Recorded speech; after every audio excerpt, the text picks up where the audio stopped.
Hey folks, welcome back. My name is Eric McGrew with Eric's Tree Service in Montrose, Colorado, and today we're going over my equipment as I'm doing checks on it, and I'm going to talk to you now about my newest saddle, my Teufelberger TreeMOTION EVO. I have to say I was a bit skeptical about this saddle to begin with. You hear a lot of very varied opinions on it. Some people say a tree guy didn't make it, a competition climber did, even though he actually was a production guy as well. You hear guys say that it falls off of them all the time, and that it doesn't hang big saws well, and that it isn't comfortable, and you hear a lot of stuff. But here's the thing. I would agree with all of that to a limit, and that is because, I mean, not the whole he being a production, competition climber only, whatever. For what I understand, the guy who developed this saddle definitely was a production tree worker and knew his stuff, and he helped develop this saddle because of his competition experience. And I do understand that it's way outside the normal scope of how a saddle rides as a general rule. So keep that in mind. But I gotta say, after using it a few times, I really like this saddle so far. It is my favorite saddle. One thing I do know is that wearing a belt with your pants and then wearing the saddle is not as comfortable, so don't do that. I always take my belt off before I put my saddle on. The clip on the front, the buckle, can be a bit of a challenge and a pain to get unclipped until you get used to it. What's interesting though is that I find, to a relative degree, the looser I wear the belt, you don't want it way loose, but I don't tighten my waist strap like I do on other saddles, and it rides a lot better because it naturally sits down at my hip bones, which this saddle is designed to do. That's why it's cut out here in the front. If you have it up at your waist, it's too high, and a lot of people say, oh, it's falling off me. The reality of it is, though, it feels like that at first because that's not how the majority of saddles sit, but it's not falling off of you. In fact, I hung my 462 from it, and I was jumping around just to see if it would fall off, and it doesn't fall off. It's designed to rest on the top of your butt and on your hip bones and thighs, or just under your hip bones at your pelvis area and your thighs. Create beautiful opportunities for dynamic moves and flexing without being crowded in your waist. And it becomes comfortable once you give it a few days of wearing, or maybe a week if you're, depending on who you are, and you're not used to it. Eventually you will get used to it. Padding is super thin, so it seems like it'd be uncomfortable, but when it's worn the right way, super comfortable. Really do like this saddle. I love the D-rings on the leg straps. It makes it sit just so well. It's such a saddle that you can just fine tune. Totally worth the money. All the opportunities to put strapping on there for gear storage and holding. I have my, emergency kit, and I have a tourniquet strapped on. It holds all of the different kinds of tool hooks, like the Shimbiner and the Petzl large tool hook. I will say that some of the other saddles I've tried on, and my Ergolite by Buckingham, this Shimbiner did not sit well in it. It constantly twisted, and it was hard to rack my saw with one hand in a tree. Not this one. It's stable. I mean, stable. And so is the Petzl. It's just really stable. So I really, really like that. These can, in my opinion, be a little bit difficult to find in the tree sometimes. To hook stuff to them. They don't always sit out. Sometimes they sit flat like that, and that becomes a challenge. I never do use this at all. Not that you can't. I just always hook my lanyard to the bottom of my Shimbiner and then rack my saw on it. But I'm also using a recoil lanyard, a Big Boss, for everything right now. I'm going to get a regular full reach recoil lanyard for my smaller saws. I'm told they're just a little bit smaller in diameter and lighter weight, so it'll just reduce a little bit of weight there and make it a little bit more convenient.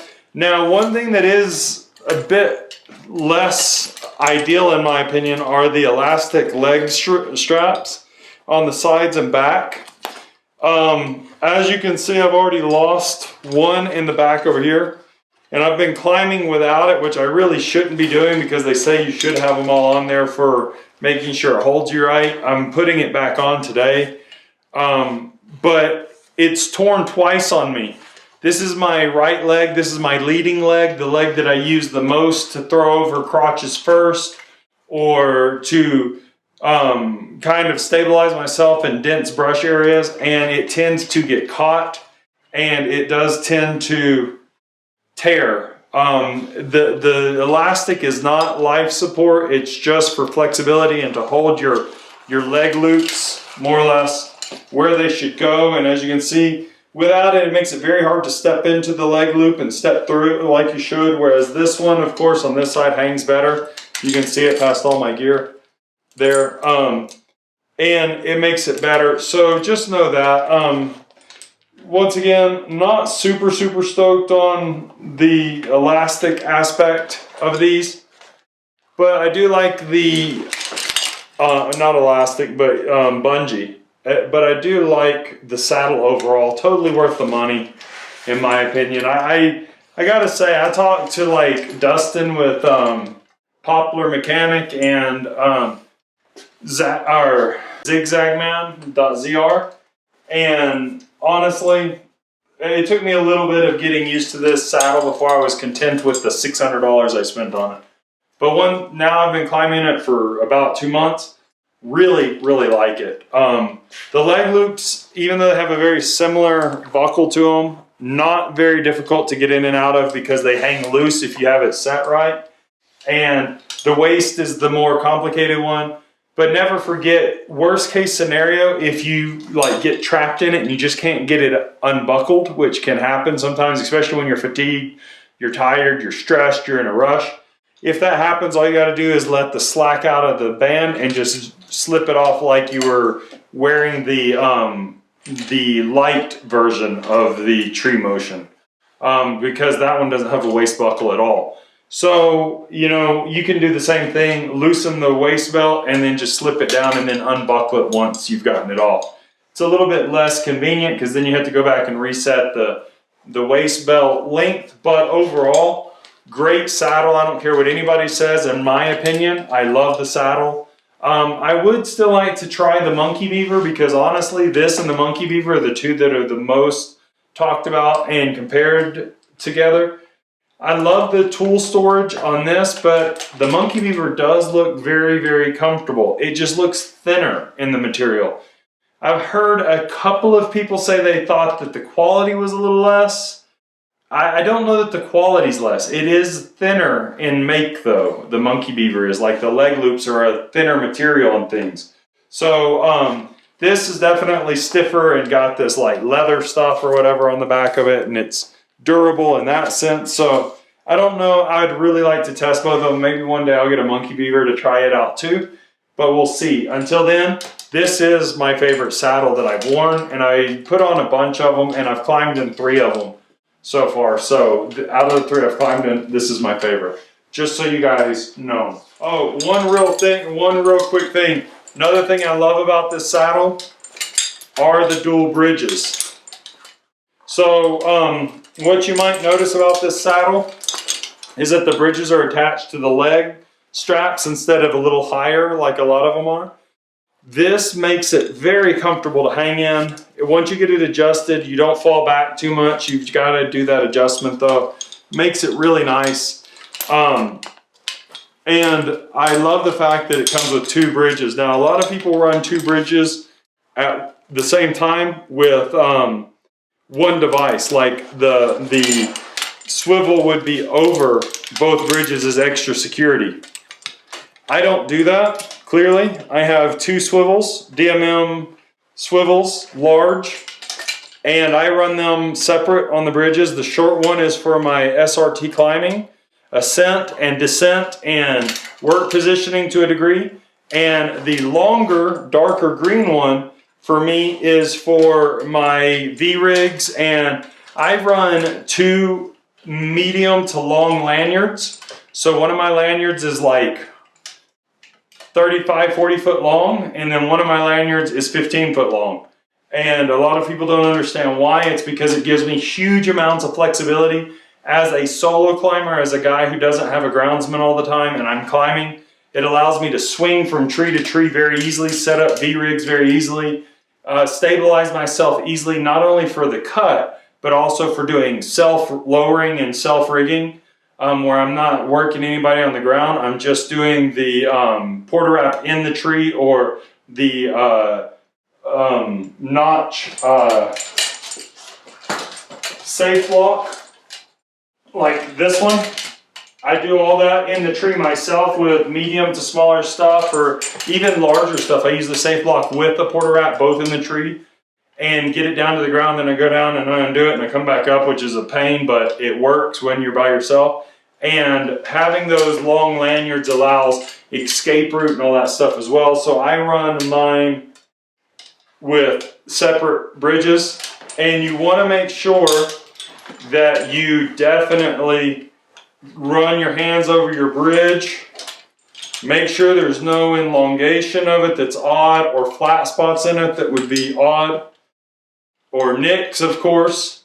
Make sure it doesn't feel different from one area to another. Like if the center is really squishy and the outsides are more firm, you need to replace your bridges.